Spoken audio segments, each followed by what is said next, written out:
Welcome to asset cap. आज हम लेकर आए हैं एक इन्वेस्टमेंट गाइड जो बिगिनर्स और इंटरमीडिएट इन्वेस्टर्स दोनों के लिए सुपर यूजफुल है। यहाँ आपको मिलेगी प्रैक्टिकल नॉलेज, रियल एग्जांपल्स और step by step guidance.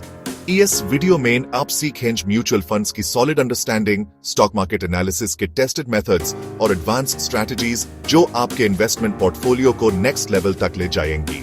Plus हम बताएंगे फाइनेंशियल प्लानिंग के सिंपल स्टेप्स ताकि आप अपने गोल्स कॉन्फिडेंटली अचीव कर सकें। फाइनेंशियल प्लानिंग कैसे स्टार्ट करें, कौन से स्टेप्स फॉलो करने चाहिए, सब कुछ सिंपल लैंग्वेज में बिल्कुल आपके स्टाइल में समझाएंगे। चाहे आप नए इन्वेस्टर हो या ऑलरेडी इन्वेस्ट कर रहे हो और अपनी स्ट्रैटेजी अपग्रेड करना चाहते हो, यह वीडियो स्पेशली आपके लिए बनाया गया है। हर कॉन्सेप्ट को रिलेटेबल एग्जांपल्स के साथ एक्सप्लेन किया जाएगा। तो बिना टाइम वेस्ट किए चलिए शुरू करते हैं ये फाइनेंशियल जर्नी जो आपको एम्पावर करेगी स्मार्टर इन्वेस्टमेंट डिसीजंस लेने के लिए। म्यूचुअल फंड एक ऐसा इन्वेस्टमेंट टूल है जहां पर का इन्वेस्टर्स अपना पैसा एक पूल में जमा करते हैं। इसे आपको डायरेक्ट स्टॉक्स चूज करने की टेंशन नहीं होती और आपका पैसा एक्सपर्ट फंड मैनेजर्स हैंडल करते हैं। ये फंड मैनेजर्स आपके पूल्ड मनी को स्टॉक्स, बॉन्ड्स, गवर्नमेंट सिक्योरिटीज और दूसरे फाइनेंशियल इंस्ट्रूमेंट्स में इन्वेस्ट करते हैं ताकि आपको बेस्ट पॉसिबल रिटर्न्स मिल सके। सबसे बड़ा बेनिफिट यह है कि आपको मार्केट की डेली टेंशन नहीं लेनी पड़ी। प्रोफेशनल मैनेजमेंट, इंस्टेंट डिवर्सिफिकेशन और इजी लिक्विडिटी मिलती है, मतलब आपका रिस्क भी कम हो जाता है। Equity funds mainly Indian stock market में इन्वेस्ट करते हैं। लॉन्ग टर्म में वेल्थ क्रिएट करने के लिए यह बेस्ट ऑप्शन है क्योंकि हिस्टोरिकली इक्विटीज ने इन्फ्लेशन को बीट किया है। Large cap funds stable companies में इन्वेस्ट करते हैं। Mid cap funds growth potential वाली कंपनीज को टारगेट करते हैं और small cap funds high risk high reward approach follow करते हैं। Date funds government securities, corporate bonds और फिक्स्ड इनकम इंस्ट्रूमेंट्स में इन्वेस्ट करते हैं। अगर आपको कैपिटल सेफ रखना है और स्टेबल इनकम चाहिए तो डेट फंड्स आइडियल है। अगर आपका रिस्क टॉलरेंस लो है तो डेट फंड्स आपके लिए परफेक्ट चॉइस है। हाइब्रिड फंड्स इक्विटी और डेट का स्मार्ट कॉम्बिनेशन होते हैं।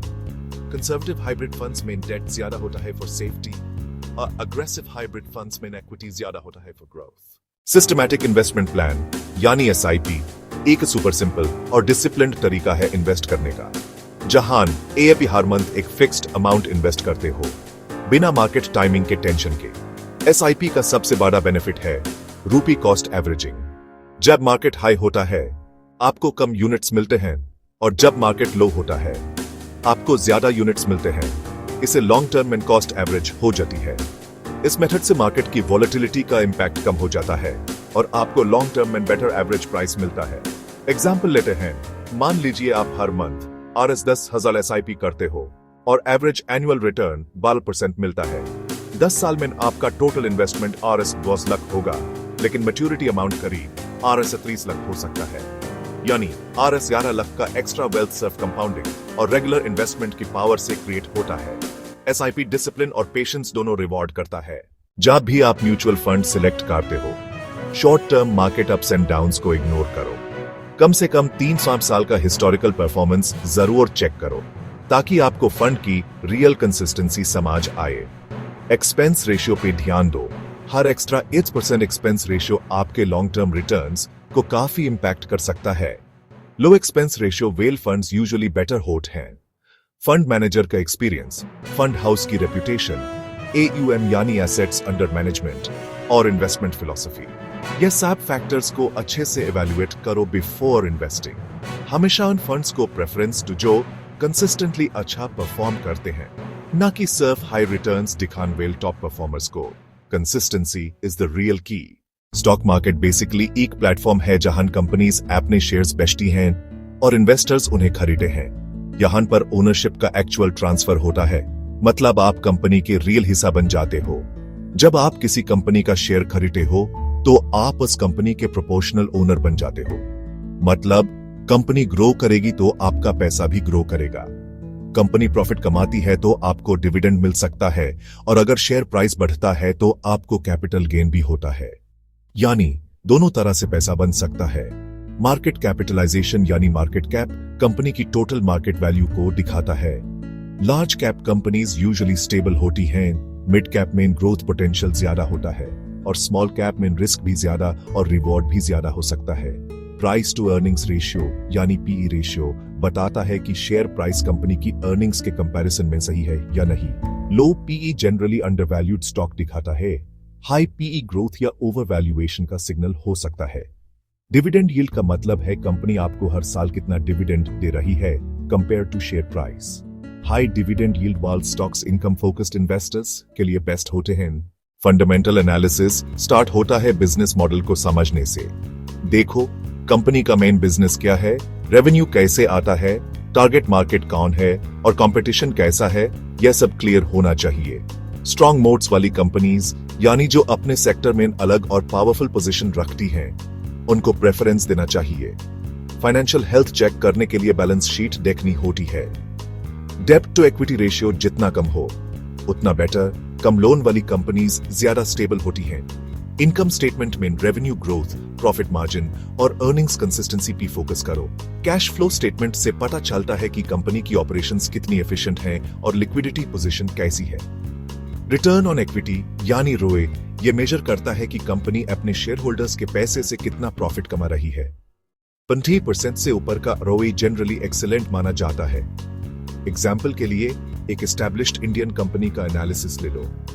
उसका बिजनेस मॉडल सस्टेनेबल है, मैनेजेबल डेट है, आरओई कंसिस्टेंटली 18-20% है और इंडस्ट्री में स्ट्रॉन्ग मार्केट पोजीशन भी है। पीई रेशियो को हिस्टोरिकल एवरेज से कंपेयर करो। जब ये रीजनेबल हो और बाकी फैक्टर्स भी पॉजिटिव हो तो ऐसे स्टॉक्स इन्वेस्टमेंट के लिए सूटेबल होते हैं। स्टॉक खरीदने के लिए मार्केट करेक्शन का वेट करना स्मार्ट स्ट्रेटजी है। क्वार्टरली रिजल्ट्स, एनुअल रिपोर्ट्स और इंडस्ट्री न्यूज को रेगुलर ट्रैक करो। वॉलेटिलिटी कम करने के लिए एसआईपी अप्रोच स्टॉक्स में भी अप्लाई कर सकते हो।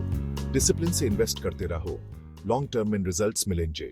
डिवर्सिफिकेशन का मतलब सिर्फ अलग अलग स्टॉक्स खरीदना नहीं होता। आपको अपने पोर्टफोलियो में इक्विटी, डेब्ट, गोल्ड जैसे अलग एसेट क्लासेस का सही मिक्स रखना जरूरी है। तभी रिस्क कंट्रोल होता है और रिटर्न्स भी स्टेबल मिलते हैं। इक्विटी में इन्वेस्ट करते वक्त मार्केट साइकिल, इकोनॉमी की सिचुएशन और आपकी रिस्क टॉलरेंस को ध्यान में रखना चाहिए। इंटरनेशनल डाइवर्सिफिकेशन भी कंसिडर करो, मतलब कुछ पैसा ग्लोबल फंड्स में डालना ताकि आपका पोर्टफोलियो और स्ट्रांग हो जाए। स्ट्रेटेजिक एसेट एलोकेशन बहुत इंपॉर्टेंट है। कंजर्वेटिव इन्वेस्टर्स के लिए 40% इक्विटी, 50% डेट, 30% गोल्ड सही है। मीडियम रिस्क लेने वाले से 60% इक्विटी, 30% डेट, 10% गोल्ड ट्राई कर सकते हैं। Aggressive investors 80% equity, 20% debt, 5% gold का एलोकेशन रख सकते हैं। अपने गोल्स और कंफर्ट के हिसाब से मिक्स सेट करो। गोल बेस्ड इन्वेस्टिंग सबसे बेस्ट अप्रोच है।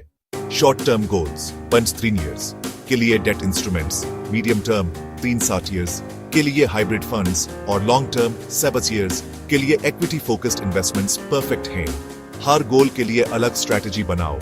अपनी रिस्क प्रोफाइल समझना बहुत जरूरी है। रिस्क प्रोफाइलिंग क्वेश्चनर फिल करो। इसमें आपकी age, income stability, financial commitments और इन्वेस्टिंग एक्सपीरियंस सब कुछ काउंट होता है। तभी आप अपने लिए बेस्ट इन्वेस्टमेंट प्लान बना सकते हो। पोर्टफोलियो रीबैलेंसिंग का मतलब है अपने ओरिजिनल एसेट एलोकेशन को मेंटेन करना। जैसे मान लीजिए आपने 60% इक्विटी और 40% डेब्ट डिसाइड किया था, लेकिन मार्केट रैली के बाद इक्विटी 70% हो गया, तो आपको थोड़ा इक्विटी बेचकर डेट में शिफ्ट करना चाहिए ताकि रिस्क कंट्रोल में रहे और प्रॉफिट भी लॉक हो जाए। इस प्रोसेस से आप ऑटोमेटिकली प्रॉफिट बुक कर लेते हैं और पोर्टफोलियो का रिस्क भी बैलेंस रहता है। यही स्मार्ट इन्वेस्टिंग का एक इंपॉर्टेंट पार्ट है। टैक्स सेविंग के लिए ELSS म्यूचुअल फंड्स एक बेस्ट ऑप्शन है, जो सेक्शन 80C के अंडर RS 1.5 लाख तक की टैक्स डिडक्शन देते हैं। इनका लॉक इन पीरियड 3 इयर्स का होता है और मैच्योरिटी पर रिटर्न्स टैक्स फ्री मिलते हैं। इक्विटी इन्वेस्टमेंट्स पर long term capital gains tax सिर्फ RS लाख से ज्यादा के प्रॉफिट पर लगता है, वो भी 10% रेट से। तो प्लान करके इन्वेस्ट करना हमेशा फायदेमंद है। टैक्स ऑप्टिमाइजेशन के लिए आप टैक्स लॉस हार्वेस्टिंग का यूज कर सकते हैं। फाइनेंशियल ईयर के एंड पर जो इन्वेस्टमेंट्स लॉस में हैं, उन्हें बेचकर आप अपने कैपिटल गेन्स को एडजस्ट कर सकते हैं और टैक्स लिएबिलिटी कम हो सकती है। सबसे पहले इमरजेंसी फंड बनाना बहुत जरूरी है। लिक्विड फंड में आपके 6 मंथ्स के एक्सपेंसेस का कवर होना चाहिए ताकि कोई भी अनएक्सपेक्टेड सिचुएशन आए तो आपको फाइनेंशियल स्ट्रेस ना हो। अपनी फाइनेंशियल प्लानिंग को सिक्योर रखने के लिए टर्म इंश्योरेंस और हेल्थ इंश्योरेंस लेना मस्ट है। कवरेज हमेशा आपके फैमिली नीड्स के हिसाब से होना चाहिए। कभी भी पोर्टफोलियो में स्पेक्युलेटिव या हाई रिस्क इन्वेस्टमेंट्स ज्यादा मत रखिए, क्योंकि ये आपके ओवरऑल वेल्थ को डेंजर में डाल सकते हैं। दोस्तों, आज हमने एक कंप्लीट इन्वेस्टमेंट गाइड कवर किया। म्यूचुअल फंड्स की सॉलिड अंडरस्टैंडिंग, स्टॉक मार्केट के बेसिक्स विद प्रैक्टिकल एनालिसिस और एडवांस्ड पोर्टफोलियो मैनेजमेंट स्ट्रेटजीज, सब कुछ सिंपल लैंग्वेज में, ताकि आप इजीली अप्लाई कर सको। अगर आप इन कॉन्सेप्ट्स को स्टेप बाय स्टेप फॉलो करोगे तो फाइनेंशियल फ्रीडम और वेल्थ क्रिएशन की जर्नी डेफिनेटली सक्सेसफुल होगी। बेस पेशेंस और डिसिप्लिन मेंटेन करो। रिमेंबर, इन्वेस्टिंग एक मैराथन है, स्प्रिंट नहीं। रेगुलर इन्वेस्ट करो, सीखते रहो और अपने गोल्स भी फोकस बनाए रखो। मार्केट की वॉलेटिलिटी से पैनिक मत हो, लॉन्ग टर्म विजन रखो। अप्स एंड डाउन्स आते रहेंगे, लेकिन कंसिस्टेंसी ही की है। एसेट कैप चैनल को सब्सक्राइब करो for more detailed financial education. Video को लाइक करो अगर हेल्पफुल लगा और कमेंट्स में अपने क्वेश्चंस या फ्यूचर टॉपिक सजेस्ट करो। हमारा मिशन है फाइनेंशियल लिटरेसी स्प्रेड करना और आपको एक कॉन्फिडेंट इन्वेस्टर बनाना। आपका सपोर्ट ही हमारी स्ट्रेंथ है। नेक्स्ट वीडियो में मिलेंगे, जहां हम डिस्कस करेंगे 2025 के best stocks to buy with detailed analysis and recommendations. Miss मैट करना। तब तक invest smartly, invest regularly. Thank you so much.